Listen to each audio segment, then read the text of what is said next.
Dear listeners of the Female Guides Requested podcast, happy Wednesday. I'm your host, Ting Ting.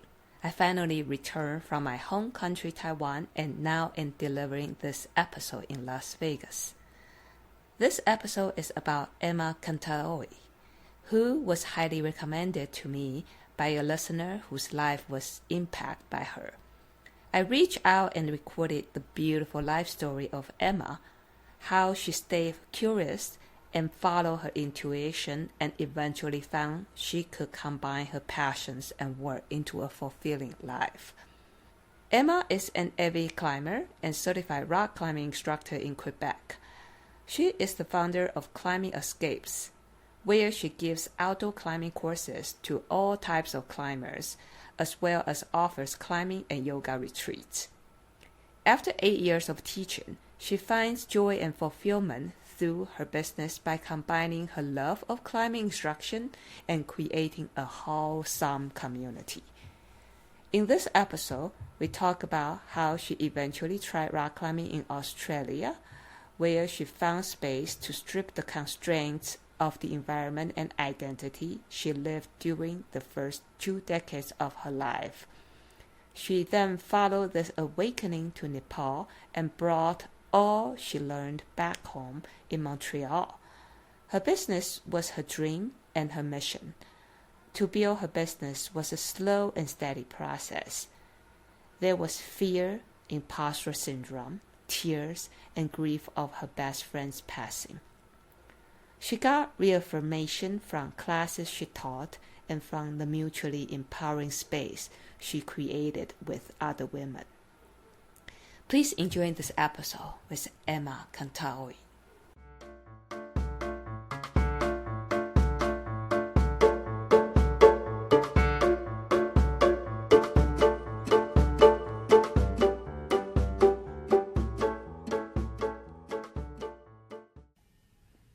How do I pronounce your name? That's perfect, because I also want to ask you the same question of like how to pronounce your last name. Yes. Yeah, so it's nice to see another Asian face. Yeah. Yeah, and so my name is Ting. Ting. So it's a Mandarin. But in United States, I live in Vegas. So in United States, I often go by my childhood nickname Ting Ting. Ting Ting. Okay. Yeah, so just make things a little bit easier. Yeah. Yeah. Ting is pretty easy. Yeah, for you probably, but not like even my husband. So he's Caucasian, he can quite pronounce it well. Cool. So tell me, like, how do you pronounce your last name? Yeah, it's Contaoe. It's like the AOE. So I'm Filipino, and the like roots of the Philippines is Spanish, part Spanish. So the pronunciations is that you say every vowel as they sound. So if you were to say Contaoe, Contaoe.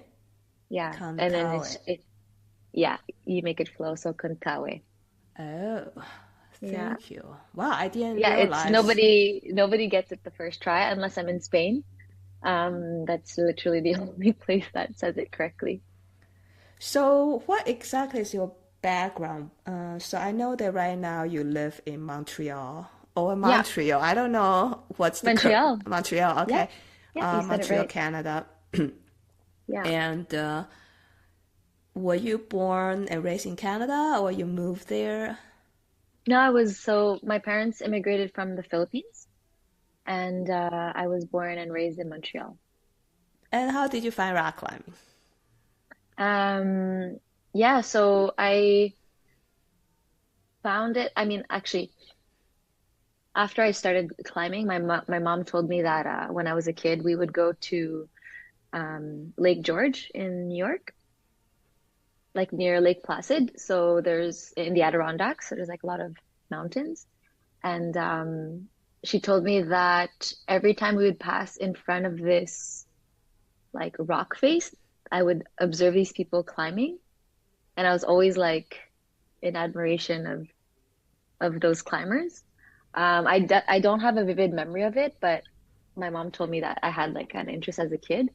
But I only discovered climbing like in 2013. I had a coworker that was working at a climbing gym. We were working somewhere else. We were working at a bar together, and he's like, "I work at this climbing gym." And I was like, "Climbing? Like, what do you mean climbing?" He's like, like at a gym where you just climb stuff. I'm like, "Wow, that sounds so cool and intimidating." He's like, "Yeah, you should come and try." And I was like, "No, I'm not. I don't think I'm strong enough for that, or I don't have the upper body strength." So I kind of like brushed it aside. But it was like a seed planted in my head. And then, like a few months later, I was planning to go to Australia for a year-long trip by myself. And when I arrived, I signed myself up at a conditioning gym, just like weight training gym. And at the gym, they had an auto belay randomly, like for, yeah, climbing auto belay. And I was like, okay, now's my chance. It was like 6 in the morning. I rented climbing shoes and yeah, clicked myself in and I tried it and I was like, wow, this is amazing feeling. And then there was like a group of older, like 60-year-old men who were meeting up to climb the auto belays and they were like, you're really good for your first time. You should continue. So I'm like, okay. And then I came back to my hostel all excited and I found out one of my friends, he like bought a harness. He's like, hey, I bought this thing. Do you want to try this with me? And I'm like, yes. So I took a course, top rope course and at a gym in Australia. And yeah, that's how I started. So wait, so you started in Australia? Yeah, very random. Okay, so was that what, 2013 you mentioned? Yeah, I think like I wanted to start in a place where I could be anyone. Like at home, I'm within my constraints. I know who I am, and I'm not a climber girl, I'm not anyone like very sporty. And I felt like maybe in Australia, I just had this like energy to like reinvent myself and try new things. So I think that's what gave me the courage to try it. That is kind of interesting idea that you just say, okay, now I'm abroad, I'm traveling Yeah, alone, so I'm free to try like new things. yeah, And I can relate to that because I moved to the States mm, after I was raised in I was born and raised in Taiwan, and I got to stay when I was early 20s. And once I got to stay, I started to try all sorts of things because I'm away yeah. from home. And can you somehow describe that? I mean, I can relate, but I kind of want you to put that in words about what kind of constraints that you feel that sometimes you're like in this environment and then Hmm. you have to get out. Yeah, it's a good question. Well, I was young, right? Like I was 23 years old when I left to go to Australia. So I think at that age, you create this idea of yourself that is highly influenced by your environment and what your friends are doing. So because I was in university at the time, I was working out at the gym, like a gym girl, I never tried any outdoor sports. Um, that was my circle. It was like all I knew was like I used to dance. That was one realm. And then when I went to university, I was going to school. I was like a president of this association and I went to the gym and those were my constraints. And so I think my identity as a 23-year-old were surrounded by those constraints. So as soon as I would even think about stepping out, it's as if I don't belong there. Like I only belong within the identity constraints that I've built for myself. Yeah. But when I decide to leave the country, it's like the influences that I had back home are no longer there. Therefore, I don't have any more constraints, or I don't no longer have an identity that's based on my surroundings back home, so I can create that new identity. Yeah, and I ask you these questions because I'm trying to see that whether that could be part of the reason that you start your business, Climbing Escape. in Montreal. I'm just guessing, but Mm-hmm. because it seems that taking people outside is one of the big mission of your Mm-hmm. company. And Yeah. I wonder whether you think that, okay, even though you're in Montreal, actually, I've been to Montreal once. It's a beautiful city. And Yeah, thanks. I ski, I don't even remember where I ski in Quebec, somewhere north of Montreal. Yeah, So it's in Canada, I think it's you can escape from the city really fast. you can. Yeah. Yeah. And so, and right now you're like totally embrace outdoor. And what's that click? You're like, okay, outdoor is not for me. And then now Yeah. it's just like, oh, I'm not put myself in this box anymore. And I'm also introduce Mm-hmm. people to the outdoors. If you look back, what is this? You kind of feel like, oh, I'm like totally embrace this idea. What's the Yeah. transition? I really love the segue that you mentioned between like um feeling constrained and reinventing myself only when I'm in a different country. Um, yeah, I mean, when I started my business, I was well aware that there was no other person who looked like me who had a business in Montreal, right? Um, like those constraints, quote unquote, could have stopped me, but I don't think I was so focused on that. I honestly, I started my business because I wanted to find I was looking for a job after I came back from traveling. I was broke. I was like, what can I do where I can like I do something I love and I also get paid for it? And then I thought about climbing. Um, so my goal wasn't like I think my goal was really focused on like doing something that I love and being like compensated for it. And then after that came the constraints and the imposter syndrome and whatnot. But I don't know. I think the how do you say the thread that links the whole transition is like I was always following what I was curious about. For example, before leaving for Australia, I was always curious about um, facing my fear of being alone. Um, I grew up with my younger sister. We were like basically like twins, and I could not, do anything without her. So the idea of being by myself was terrifying, and I didn't want that to limit me. So I felt like, okay, I need to face that fear and travel by myself. And that curiosity of like wanting to travel by myself had always been there, so I followed that.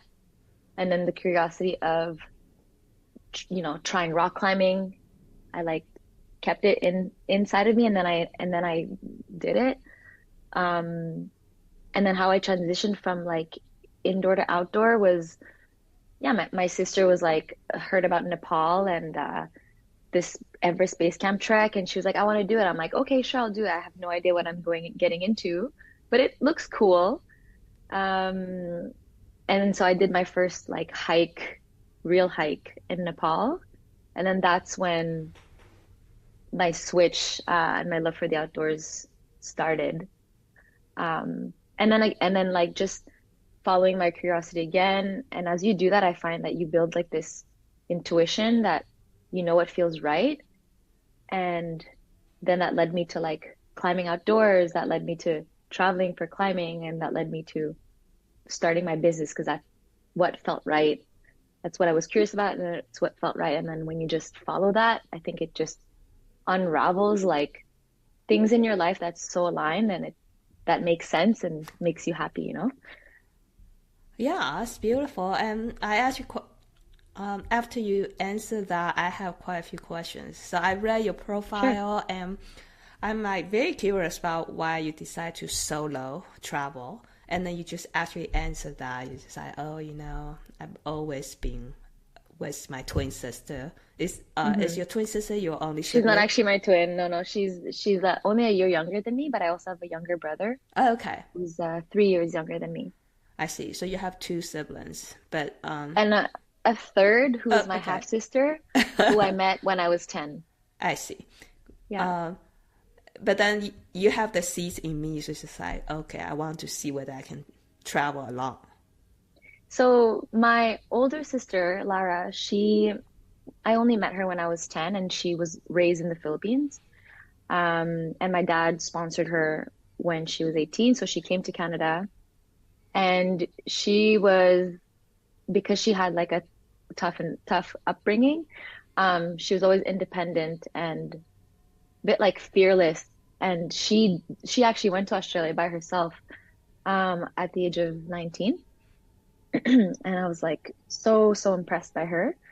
So she was my inspiration really, where I saw that like it is possible to do something like that extreme, um, by yourself as a woman, you know. So she was your role model basically at that time. Yeah, Yeah. yeah, And, definitely. and can you describe a little bit about like your solo travel experience and how that transformed you and what did you learn? hmm Um, I think the biggest thing for me was I learned how to trust myself and my intuition. Um, I also learned how to give people the benefit of a doubt, like especially when you're traveling alone.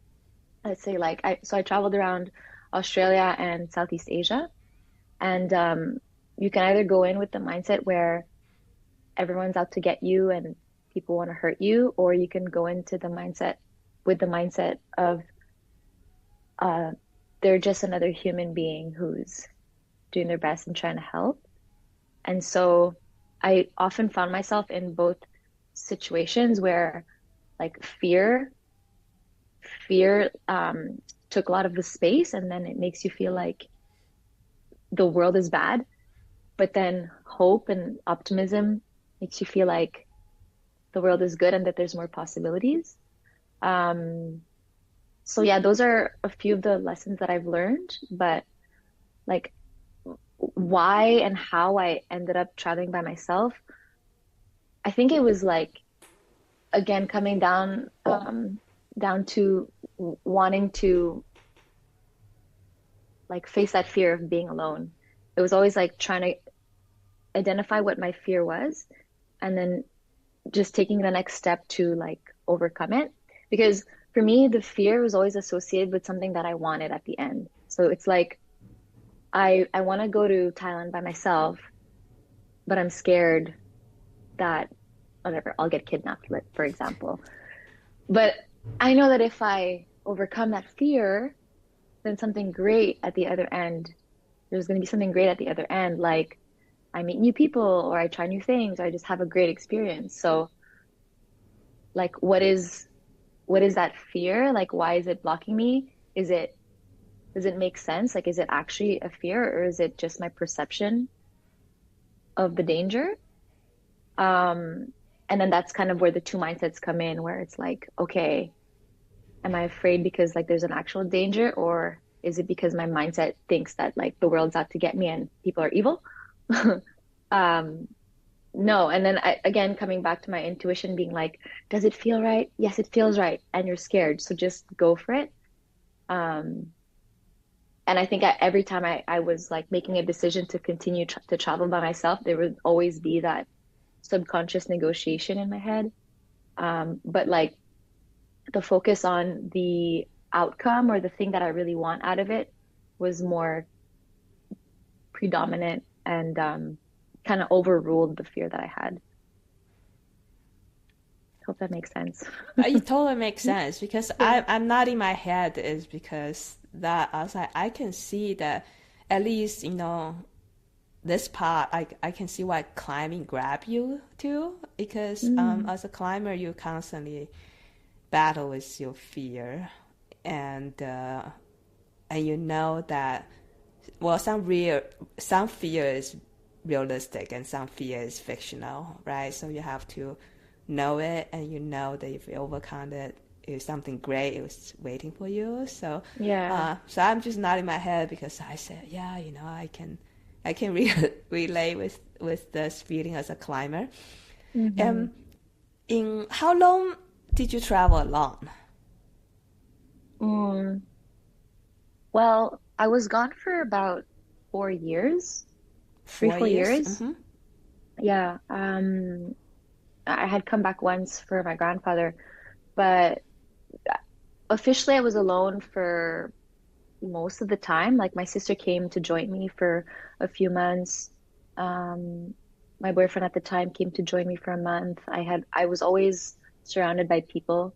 When I arrived in Australia, I had my goal was to work there. Um, so I like found a hostel, and that's where I got my first job. So I was like based in Melbourne, and then I built some friends there, and then from there we would like travel together.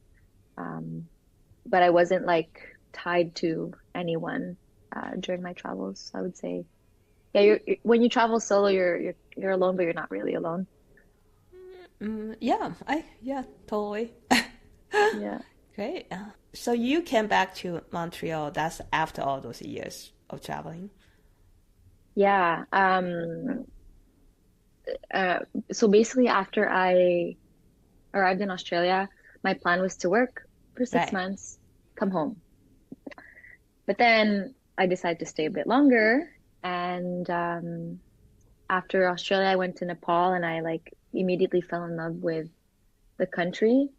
And I actually, after my trek to Everest Base Camp, my sister and I came back and I was like, hey, I want to do an activity that's different than hiking.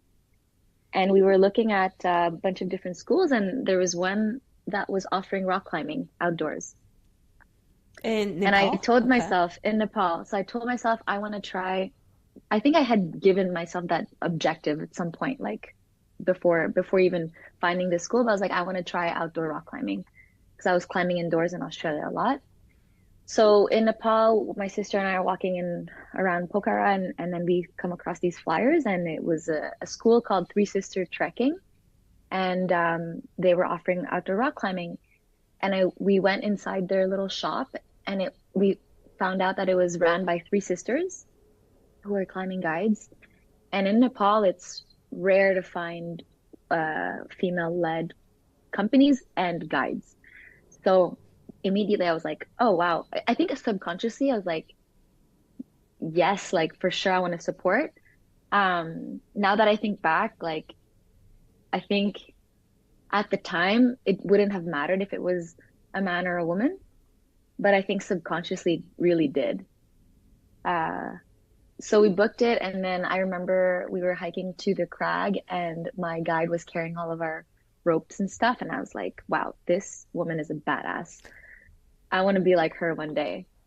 Uh, and then yeah, it was a really great experience, and I think it marked me more than I thought at the time because it was like the first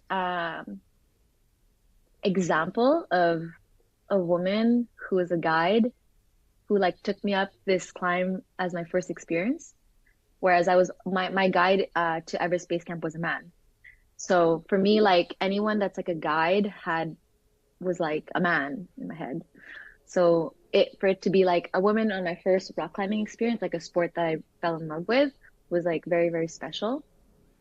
Um, and then after that point, I told myself that I wanted to try rock climbing outdoors in every country that I visited in Asia. Okay. Yeah. Yeah.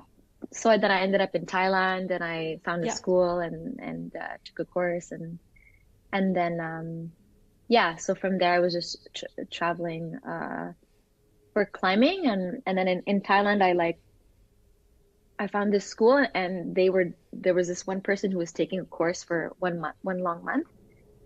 And I was like, hey, I want to do that too. So I basically changed all my travel plans and like lived in Koh Tao, which is a small island with granite boulders.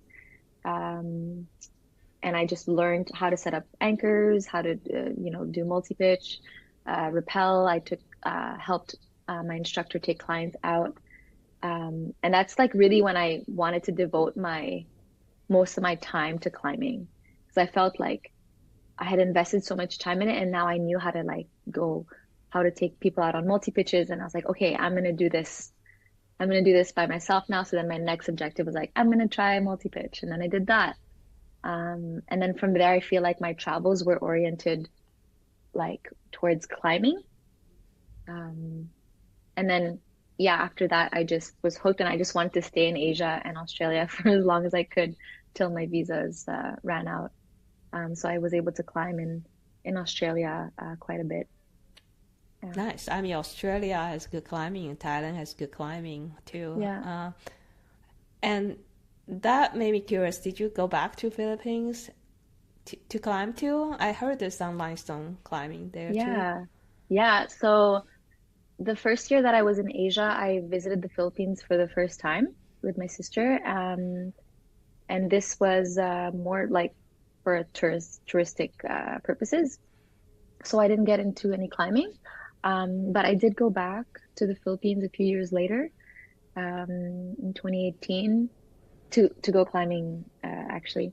And it was really cool because, well, this time I went by myself and I went with the I wanted to try to find a guide actually. So I posted on the Facebook traveling rock climbing group, like, hey, who's based in the Philippines? I really want to climb. And then there's this one guy that like proposed to me a weekend. He's like, it's 550 US dollars. I was like, oh my God, that's my budget for the month. Yeah, sorry, I don't have that money. And he's like, okay, it's all good. Just like pay me 50 and like you can stay at my parents. I'm like, okay. So we set up a meeting point and this was in where was this? Iloilo. It's like one of the yeah, I had narrowed down two spots where I wanted to visit. Um and so he's like, meet me at this gym. I'm like, okay, sure. I blindly go. Again, I trusted my gut. I was like, I think this guy's legit. I go, he's like, takes me on his motorbike. We're gonna pick up a friend. I'm like, okay. We pick up a friend. Okay, we gotta stop here, get some groceries, take more people. And I'm like, okay, where are we going? Didn't know where we were going. And then it ended up being like a few hours on a motorbike, getting stuck on the dirt, and we end up at this amazing rice field with this incredible view. They had built this bamboo hut just for climbers because they were developing big limestone cliff like right above the rice terraces. And yeah, I just was learning about the culture. I mean, even if my roots are Filipino, I feel like I'm not really Filipino, you know? So it was really nice to like see and be part of, I don't know, just experience the climbing community there with people who are actually like building the community. So yeah, I really like fell in love with the place and really, really want to go back. I feel like I have a lot to learn about my roots, also because I don't speak the language. So yeah, it was really eye-opening. And then I went to Cantabaco, which is on Cebu Island. That one is a bit more known, but it's basically like you stay at this house. I forgot what the lady's name is, but it's a big house where there's like dorms and stuff. You cross the street, you go into the jungle and the crags there. So yeah, it's really cheap. It's just harder to figure out because there's no like signs or anything. You have to be like take the motorbike and tell them to stop at the basketball court and then walk 5 meters. And it's like there's 10 million basketball courts in the Philippines. Like yeah, you need to be more descriptive. So I'm excited to see, yeah, how Philippines will be put on the map for climbing, but there's so much potential. Yeah, I mean, I heard so much about it because this one time I went back to Taiwan and we have very good sea cliff climbing, both trail and Nice. sport. It's beautiful there. And then I know since I was in Taiwan, Philippines, very close. And I heard Yeah. about it, so I was just like, oh, I'm gonna check it out. And then it was like January, and January is still gonna be like warm in Yeah. Yeah, yeah, Philippines, yeah. right? Very hot. That's when I went. I see. Yeah, but then before I bought the ticket, there's like typhoon just wiped the island, and I was Oh like, no. oops. So I had to cancel my idea. Yeah, so I haven't been Hmm. there. So maybe next time when I go back to Taiwan, I should like touch base with you and learn some Yeah, yeah, I'd love data. to share. I can connect you with the guys there. It's a really, really small community and like it's crazy how privileged I am to be in North America climbing. Like we just have access to gear all the time. Whereas there it's like, yeah, someone like was traveling and left me these shoes, thankfully. And then like, do you know anyone who has bolts? It's like, man, there's so much need there. Yeah, I'd really like to do something more in the Philippines, climbing related for sure. Nice. And Mhm. then what made you come back to Montreal then, if you just wanted to keep traveling? Yeah, so a big part of my life that I didn't talk about yet while I was traveling was that I realized, from visiting one country after another, you sort of do all the same touristy things. And it's like you feel like you're just ticking a box of which country and city you're visiting. Um, and I kind of felt like purposeless. And in during my university days, I had a lot. I was very implicated in like nonprofit work and like raising money for charities. I spent 4 years organizing events to raise money for charities. So I kind of was always interested in like doing something nonprofit related, charity work related. Um, and I was actually in Indonesia when I found out that there was an earthquake that struck in Nepal. This was like a year after I had been. It was like my favorite country, and then I find out that like some of my friends might have been hurt. I still had some traveling friends that were there. One of my good friends, Amanda, was there, and it was big news, all over. And immediately I was like, oh man, I have to do something. I need to do something. Because I was like on a beach lying. I'm like, what am I doing with my life? And people are struggling here, and I'm just like laying down on a beach. So I started looking up like how to raise money for certain organizations. Um, and then I noticed that it was just hard to know like where the money was going. So I was like, okay, well, I'll start my own thing and I'll like take the money and I'll go to Nepal. Probably very selfish of me, but I was like 24. 25. I didn't really realize. But anyway, the drive was more that like, hey, I have a great community where I can raise money. I just want to make sure that the money goes in the right hands and I have the time and the capacity to like go and deliver that money and like be part of a project. And just be hands-on. Like I wanted to, I don't know, help maybe like rebuild some shelters, help like build a school, help and be there. And so I created a campaign to raise money. Uh, and it was I also found an organization that I was going to work with.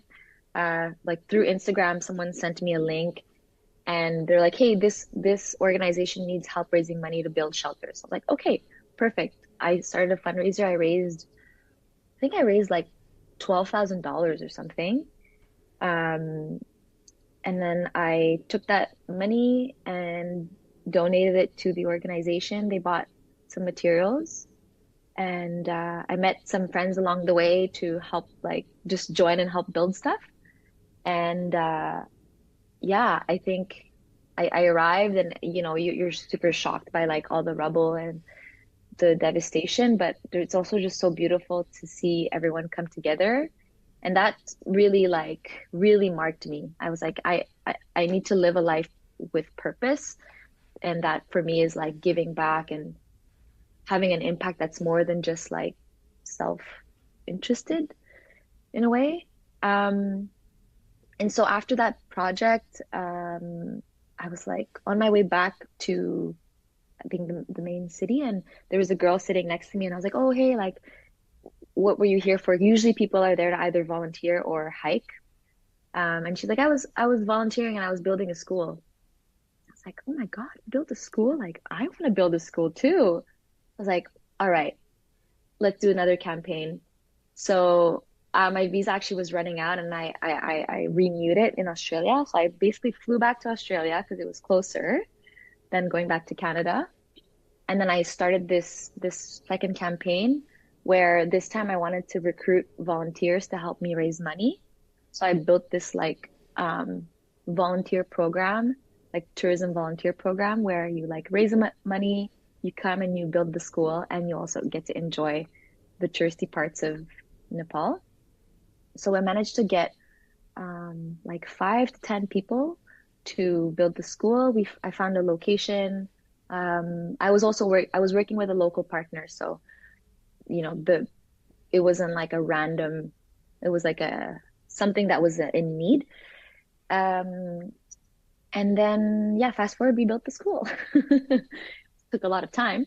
I learned how to project manage. I learned how to order materials and get them delivered in a rural village and whatnot. But yeah, I think it just felt like so hands-on and real and with purpose. And of course, like when you build a school, it doesn't end there. Like you have to hire the teacher and stuff like that. So what I realized was that my impact was, yeah, it was great, but it wasn't a long-term sustainable impact. Like it's one thing to build a school, but like, are you really helping the system, the school system there? Are you actually fixing the problem, which is not that there's no school, but there's lot of other problems that come with it.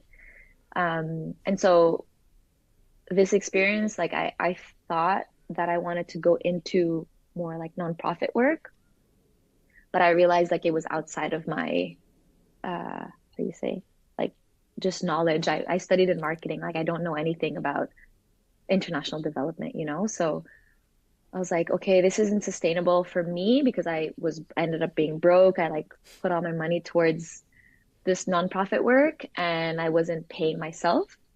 So I ended up with like, yeah, no money. I was in Nepal and I was like, what do I do?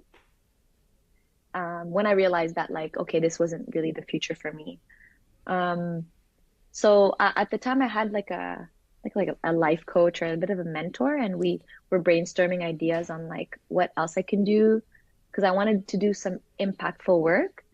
And then I was like, oh, it could be cool to do like these workshops or like these trips, guided trips, where I can take women out. And then it's like, oh, but I like to climb. Like maybe I can do something related to climbing.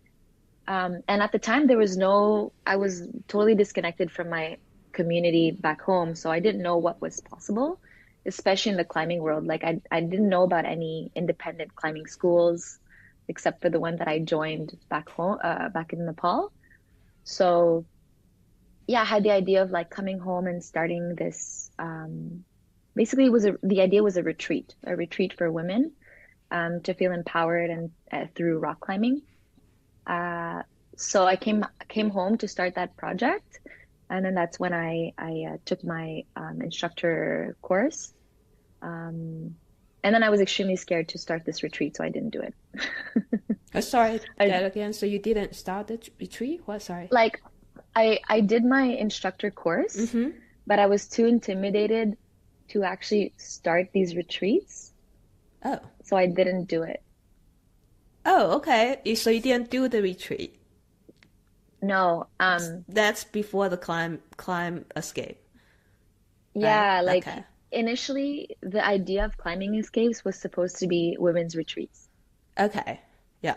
but I felt like an imposter. I was like, who am I to take these women out and tell them that I know more than them?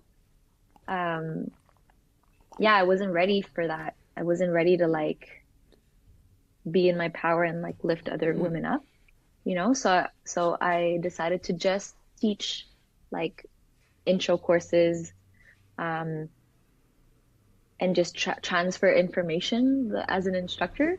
As simple as that, like less. It was really when I actually started my retreats, like a few years later, that then I really felt like, okay, I'm coming full circle. But it really took me some time to affirm myself and say like, hey, I have something to offer to women, or have like an experience that I want to share. So yeah, like I created my business, but I did it in like little steps. Okay. Oh, I see. So you went back to Montreal. So let me backtrack a little bit. So you went Yeah. back to Montreal. So you have this idea of the retreats, Yeah. and then so you took an instructor course. What exactly was that? I know that in Yeah, Canada, is there some like top row side management or something like that? Okay. yeah, it's like the SPI Okay, right. in the US. Mm-hmm. But it's by the Quebec Federation of Climbing, so it's like the equivalent as a top rope instructor. Yeah, okay. So you took that and then you say, wait, the idea seemed kind of big for you. Yeah, All right. yeah, Um, so you didn't do the retreat, but you toned it down. toned it down. Toned it down Exactly, to do some smaller courses. exactly. But that's still under your own business. Is that Yeah, okay? So you didn't yeah. collaborate with, you didn't start with maybe apprenticeship with other company. You just kind No, of start. So that was I still a just big did my own step, though, thing. I would say. It was. Yeah. Yes, it's true. It I mean, if was. you, Yeah. I would say it's still a big step because I teach SPI in the States, and a lot of time I told them if they want to gain some experience, I mean, of course they can start their own business, but it's Yeah. kind of pretty hard. Um, so I just like can go apprenticeship, Mm-hmm. and it's always nice to see if you have little experience to see who already in this industry to for Of them, course. right? So Yeah. I would say that you said that you're having imposter syndrome, but I think you still make a very big step. Thank you. Yeah. And so you start with smaller courses, and back then was just rock climbing. Then maybe like gym to crack or some basic skills outside, top roping and skill. Exactly. Okay, Yeah, it was I did a lot of intro to climbing, so I would set up a top rope and then I would teach them how to belay, tie their knot. Um and then I also had we call it here a transition course. So yeah, gym to crag, you learn how to build anchors, rappel, clean. And it's really funny because after I finished my like after I became an instructor, I was starting my business and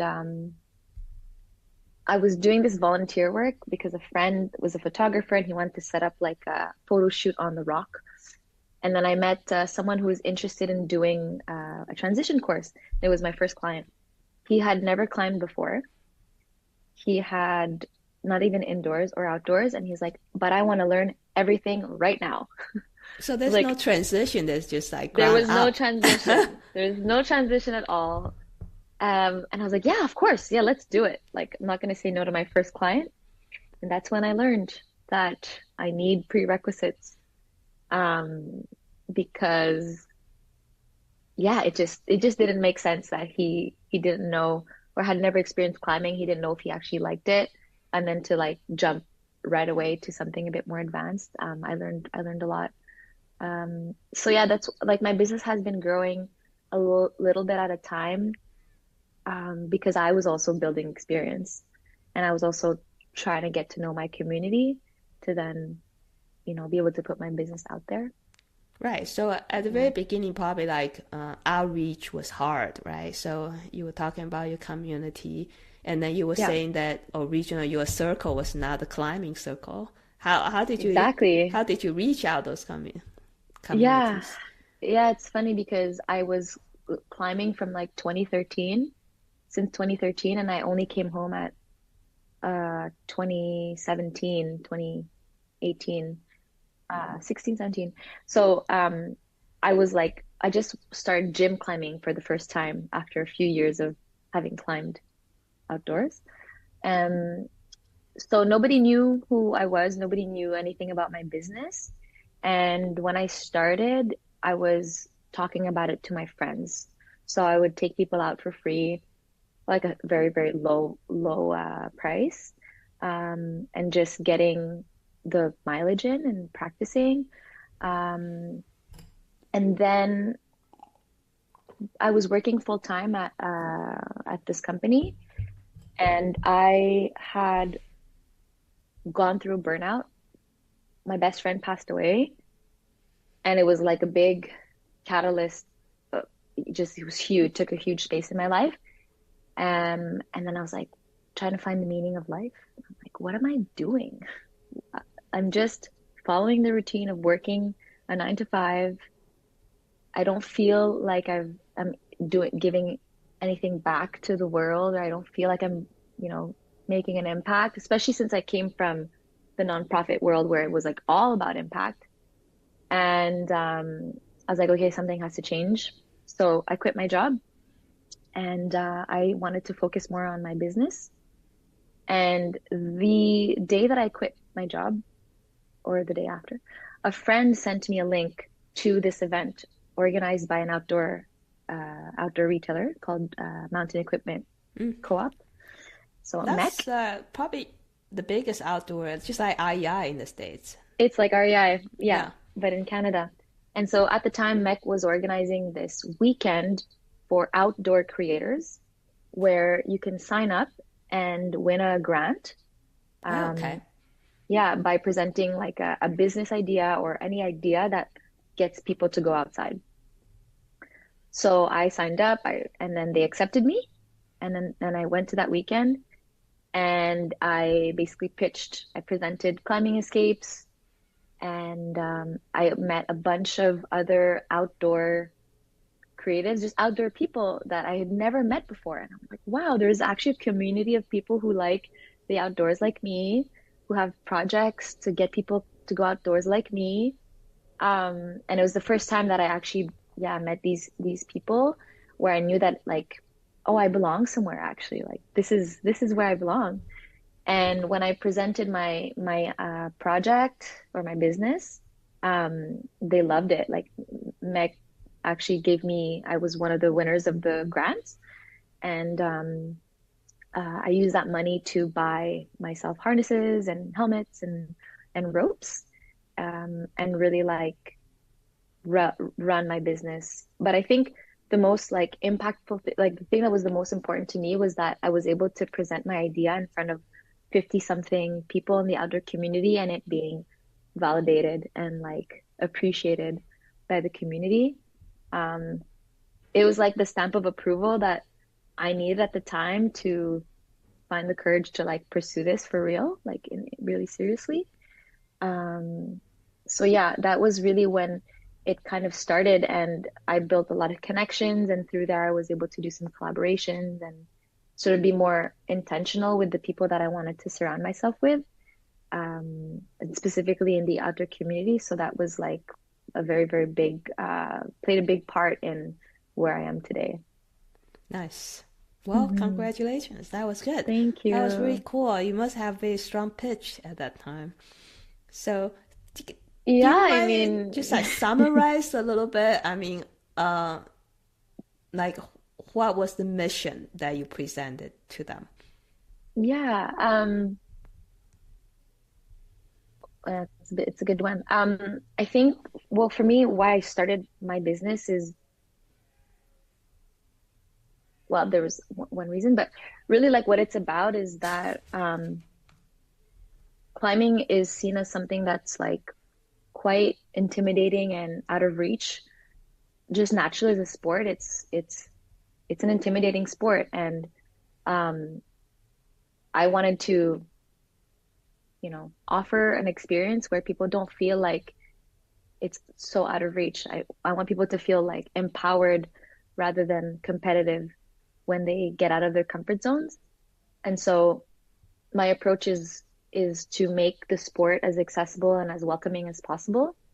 Um, which is like through my approach as I'm more of a softer, like my approach is a bit more soft and more welcoming, and the fact that I'm a woman too makes it that I will attract some people, some certain demographics. And so I think like, yeah, the mission would be to be able to get out of your comfort zone and try something new, while feeling safe and welcomed in the space, and just really feel good and have a positive experience, and like feel empowered that you can, step out of your comfort zone and like achieve something that you didn't think that you could. Um, so yeah, something along those lines. Great. Has your target audience always been women, like from the get-go, or it just organically happened in that way? Yeah, it organically happened that way actually.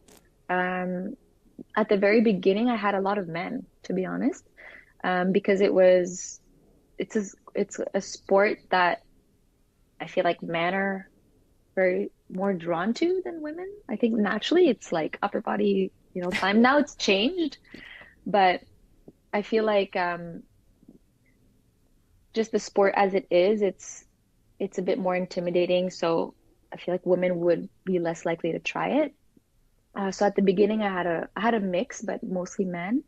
Um, and then when I started my retreats, like I announced my retreats, that's when it became like I had a lot of women join my courses. So do you Yeah, still but accept majoritarily men women. now? Yes, yes. Okay. Yeah, Just trying to, yeah. yeah. So I accept men for everything except my retreats. Oh, Like okay. So your retreat is women only retreat? yeah, Okay. exactly.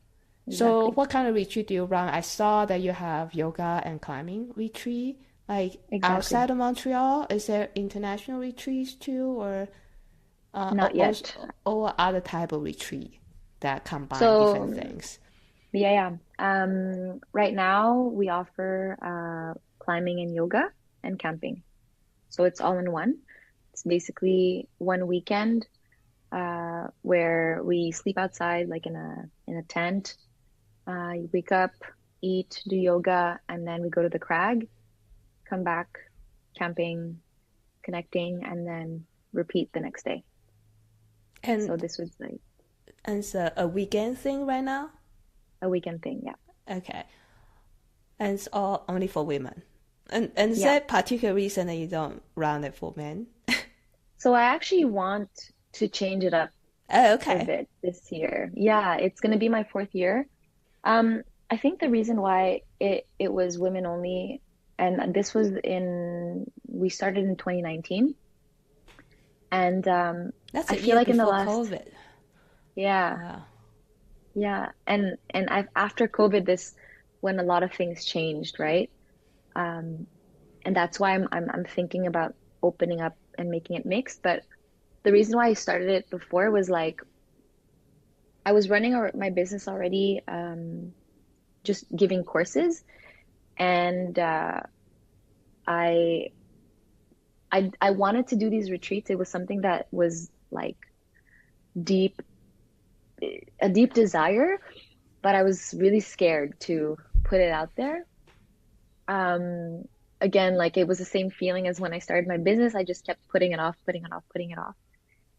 Uh, and then I was I was on a trip actually after my best friend passed away, and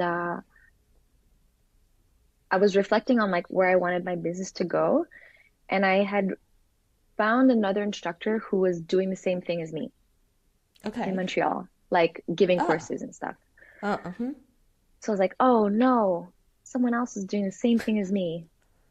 I can't continue my business. I need to stop. Oh, that was your first thought? That was my first thought. I was Okay. like, oh, like I'm not original. Like someone else is doing this. Like, no, I'm gonna quit. And I was devastated. And then I was like looking at the horizon in Morocco, and I was like, this really sucks. And then just this something came to me and was like, no, like you have to continue. Like you have to continue and you have to do the thing you wanted to do, which was your retreats for women. So I was like, okay, Emma, I will do it then. So then I came back home and I was like, okay, I'm gonna do these retreats for women. I'm just gonna do it. And I think that's sort of what, I don't know, gave me the courage or just like revolutionized climbing escapes a little bit because it wasn't something that was being done here in Quebec. I didn't know of anyone doing it. And why women, I just felt like I wanted to be more connected with women in the outdoor space. And I think that there's something really special when you have a small group of women together at a crag, pushing each other to, you know, get out of their comfort zones and try something different. There's like this kind of fierceness, but also like grace that comes out of like a connection of women when you're trying something hard that you don't always get when you're in a mixed group. Um, and I just felt really strongly about like the connection that could be built between them as women, and that's why that kind of started. Yes. I, so I have, actually, I want to ask this question first before I forget. So I Sure. always want to ask that why you name your business climbing, climb escape. Yeah, climbing Um, escape. so what does the word escape mean here to you? So my other business was, or my other nonprofit that I had created was called the Traveling Movement, and it was combining the word travel and the word movement, which represented impact. So it was like an idea that you can kind of bring impact with you everywhere you go. And when I started climbing escapes, it was in the goal of like taking what I learned from my nonprofit, like in the impact part of it, and then having that kind of follow within climbing. So it's like climbing with impact, but I wanted it to be able to travel. So when you say the word escapes, it's like you're going somewhere different, somewhere new. You're escaping your everyday routine by, you know, stepping out of your comfort zone. And escapes is also like adventure and like a journey or a trip that you're going on. So that's why it was like the climbing escapes. It's That like kind of escapade, but it yeah. kind of remind me. It kind of comes from full circle. Is that you escape from your original surroundings, and then you came Mm. back, bringing your experience from outside. That you gain a little bit courage outside, but now you could also brave out in your original environment. Yeah. Yeah, Yeah. so kind of like sometimes you have to remove yourself from your original Yeah. environment. Yeah. Yeah. I think the word escapes like the word escape could sound bad in a way, but it's also like what kind of escaping from your day to day is what allows you to be who you really want to be. So I think like yeah, you could see it in both ways, but hopefully like the energy you get from like the word escapes is like, oh, I feel empowered to get out of my zone and escape like the mold that I built for myself and try something new and yeah, get out of my comfort zone.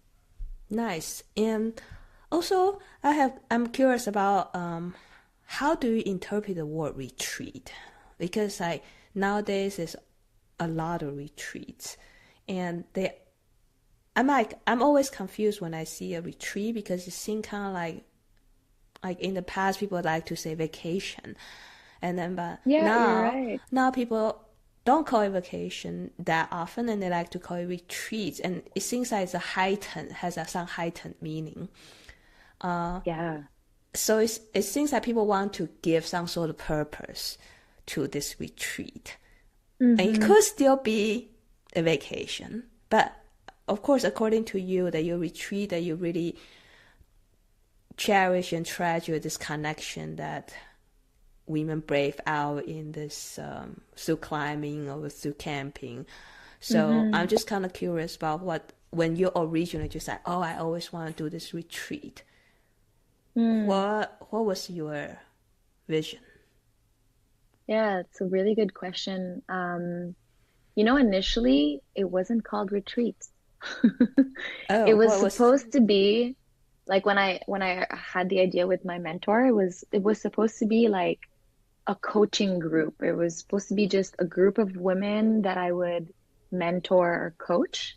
And I didn't like the word coach because I felt like it was a word that made me feel like I was on above them. Okay, Like I know more than you. so you want to be together with them.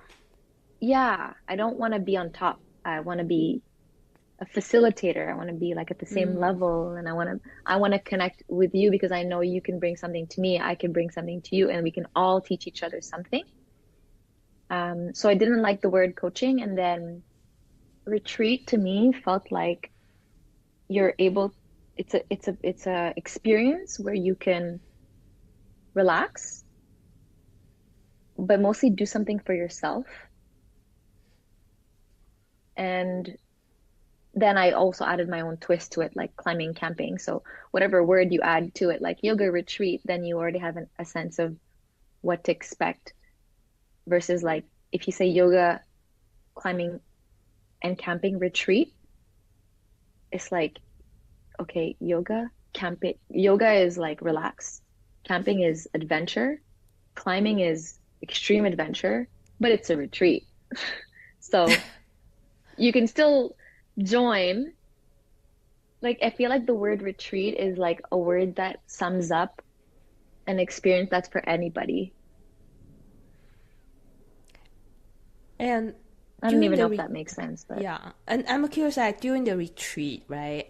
So of course you yoga. I saw that you have yoga instructor, and yeah, then you probably you facilitate climbing portion, yeah, and then anybody say facilitate the so-called downtime. Right now in air quote, people can't quite see it.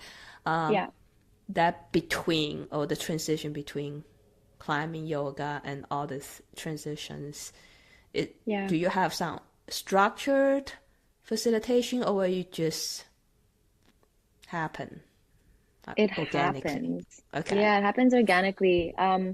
So it's funny because when I decided to do these retreats, I was living with my roommate, Leonie, she was pursuing her yoga teacher training. And then we were in the living room saying like, hey, it would be really cool one day if we can organize something together. And we had always had this nice connection where we can be vulnerable and real and just like had this nice trust in our friendship where we just sat down and like started brainstorming the feeling we wanted to get out of an experience like that. And that was like feeling like yourself, feeling connected, feeling empowered, feeling grounded, feeling refreshed and inspired. And those were the pillars that we prioritized when we were creating this experience. So we were like, okay, what about empowerment? Like, what activity can we do to facilitate or to get the empowerment out of these women? And then groundedness, it's like what experience or what part of the retreat can we use to make them feel grounded? And so we would add all these elements of what we wanted them to feel or hope them to feel, and then kind of build the retreat around that. And so I think like the connection that Leonie and I have is sort of like the guiding line. It sets the tone for how the retreat's going to go and how you're going to feel generally. Um, and that's like the vibe we want to give is it's not to prove yourself, it's just to come as you are. And to do that, we both have to be vulnerable and set the tone that we are not like above you. We're here with you, living this experience. And with time, like kind of all the logistics kind of settle, but we always try to step back and like make sure that those feelings that we want our participants to get out of it are there through the activities that we do. So Yeah. yeah, I don't So know if you that you makes sense. certainly have some um theme or thesis, but you kind of weave into say your climbing part and yoga part, and then Exactly. just let the rest happen, Yeah. right? Yeah. Yeah. Exactly. And sometimes it might not happen as you expected, but it could be something more beautiful. It is. It always is. Like every retreat is like, for a lack of better words or words to describe it, like magic because we attract these specific individuals to this place at this time for a reason. And it's never going to go as planned like the other retreats because every person contributing to that experience is different. So we have like we've built the parameters and the environment to foster that magic or that connection, whatever it is. And it's actually it's those holes of those spaces of non-organized activities that it all happens, all the connections happen. And I can see that you seem like you also got a lot out of it, huh?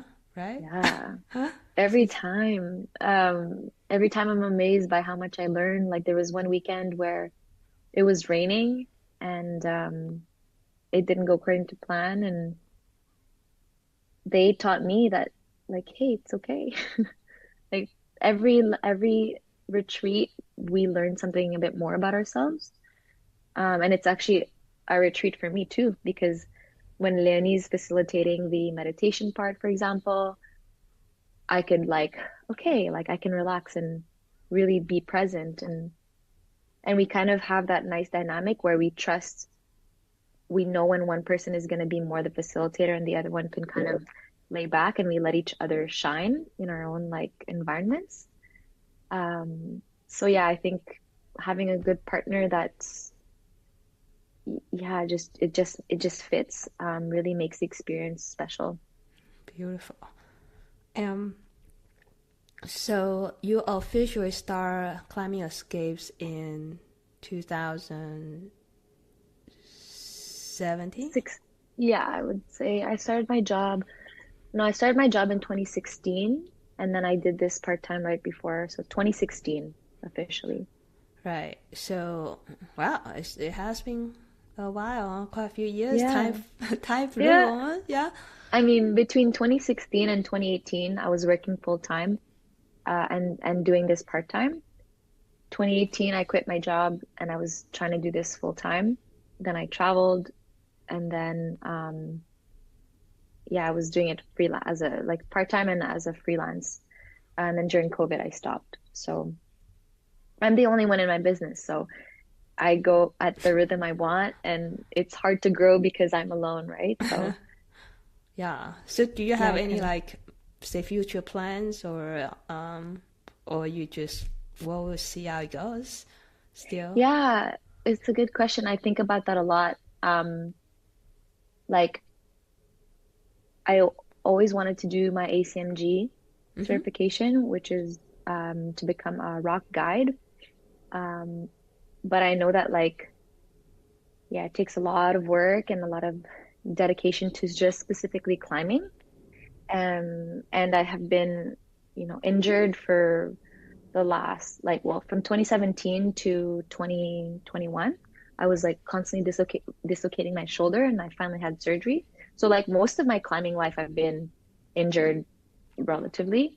So starting the ACMG would mean it starts like much later. I would basically start now training. Um, and if I do that, then I kind of have to like leave my business behind for a little bit. And that's why I'm not sure if I want to do that, because through my business I can do what I love the most, which is like organize retreats, collaborate with other people in the outdoor industry, and kind of go at my own pace, and like stay connected to my community. But of course, like becoming a rock guide would allow me to have more opportunities internationally. So yeah, it's still something that I'm considering. And because I have been used to doing it on my own, I never really considered like growing to a scale where it's like a full school. Um, but I have a friend who recently became an instructor, interested in working with me, and I have a couple other people who are interested in working with me. So I I'm very open to growing my business in that way, but I still want to do what I love, which is like teaching and being out there. Um, yeah, helping people and sharing my knowledge. Like, I don't want to be the person behind the computer, like employing people and like doing admin work, you know, like I actually want to be outside. So yeah, I'd love to grow. I'd love to offer retreats abroad. Like that would be my biggest dream. Because traveling and climbing are a big part of my life, and I would love to share that passion with others. Um, but I went through a burnout through my business actually a couple years ago because I tried to do this full time.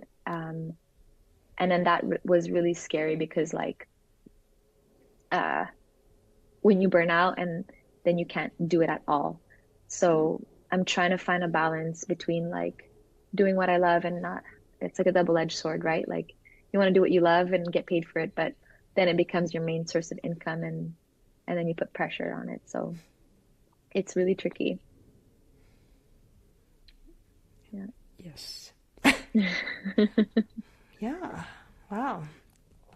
Well, I'm looking forward to. I bet that you will always figure out, trust your curiosity, trust your instinct hmm that you have been doing. Then you Yeah. figure out your next step and next steps. Yeah. Yeah. So and always ask these two questions for like almost all my guests. So I want to ask you like you just look back, don't hmm think too much into it. Just look back and then what's the first thing pop out of your mind if I ask you what's your proudest moment? Oh, I think I'm gonna cry. When on my first retreat, uh, it was the first one that Leonie and I ran. We didn't really have a plan as to like what music would be playing and whatnot. And she was organizing the yoga portion, and I was doing yoga with all the women and first retreat, right? And the pose was like you had to put your head on your hand on the ground, and the music started playing, and the song that was playing was the song that my best friend and I like our favorite song. And it was just like felt like I was at the right place because when my best friend passed away, it's sort of what like ignited me to like pursue what I loved, which was which brought me to my retreats and brought me to that moment where like that song came on and I was like, wow, I'm exactly where I am supposed to be. And I'm so proud that like I just followed that and made it happen. So yeah, that'd be my Nice. proudest accomplishment. Beautiful. Proud of you too. Thank you. And say if you so if listeners of this episode can only take one thing away from this episode, what would you wish them take away? Follow your curiosity. Follow your curiosity. It seems Yeah, that that's your mantra, isn't it? yeah, it's a fire that lives in your heart and it deserves to be explored and it deserves to come out there because it's what's connected to who you really are and what you have to offer to the world. And everyone has that. I just think that we have to trust it more and yeah, just take the leap. And your curiosity is like a little part of you that wants to shine. So that's what I would say. Nice. Yeah, I like it. Yeah. Wow. Thank you so much for your time here. And Thank you. and just want to let you know, so I live in the States, I got in the States. hmm So you come on my radars because one of my listener emailed me and say that, oh, you really need to interview Emma. Oh, And I bet that she probably took your course. I mean, I didn't know the detail, but it got to be yeah, something like that. So you certainly yeah. make impact in people that if Thank people you. think that you are so special. So sometimes I found that, I mean, you certainly got a lot out of your retreat, but I sometimes found that guides or instructors, they might not know because most people probably don't tell you. Yeah, Yeah. thank you. I mean, I know, but I don't know, and I do need reminders sometimes. But when I see people like someone who takes my course from gym to crag, and then like one of my friends, she did that, and then she came to my retreat, and then she became an instructor.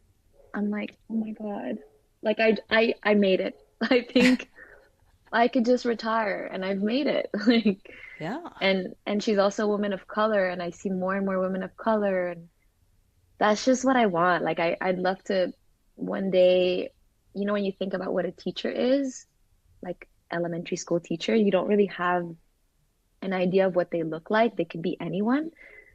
And I'd love for that to be the same for instructors, and I think we're seeing more and more and more of it. Yeah, I mean, I'm certainly hoping the same, Yeah, like I'm it's cool to here. see. Yeah, Yeah. I don't see that many. In the States, I mean, people's stereotype is that when they have a guy, typically it's a white male. Mm-hmm. But it's certainly Mm-hmm. changing, and so I'm like making this podcast to feature more of them, and I have quite a few. I Uh, saw. yeah, so Yeah, yeah, but I also wanted to say thank you for doing this and like putting some time aside to highlight people and have these conversations. And yeah. I I think mean, it's important, and that's mm, what makes the ripple effect. So, yes, yeah. yeah, I mean, thank you for sometimes I doing what you also do. have to believe that I'm actually doing something that make impact. You might not know. You are, yeah. Yeah. Okay. Yeah. Thank you so much. Yeah. Thank you so much.